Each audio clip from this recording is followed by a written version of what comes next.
How to use the action button on your iPhone 15 Pro.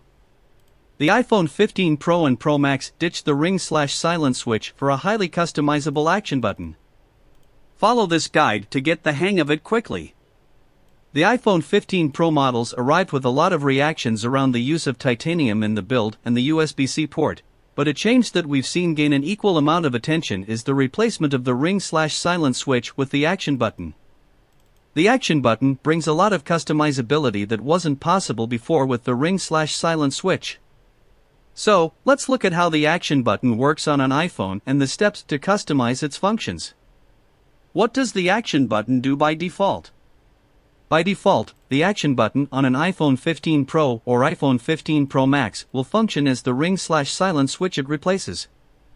You'll need to press and hold the action button to enter silent mode and repeat to exit. Each action is easily identifiable with its unique vibration pattern. You'll also see the ring/silent mode animation in the dynamic island on your iPhone to know if you've entered silent or ring mode. How to customize the action button on your iPhone 15 Pro.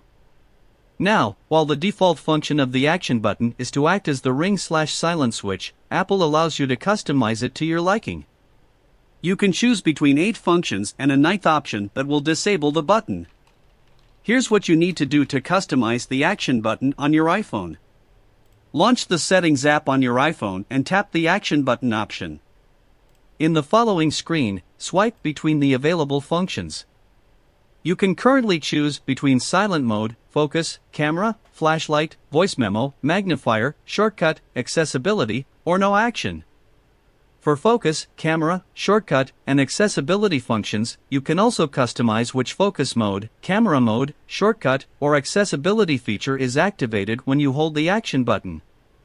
Unlike the side button, Apple doesn't let users set up a single press, double press, or triple press action for the action button, but this may change with a future update.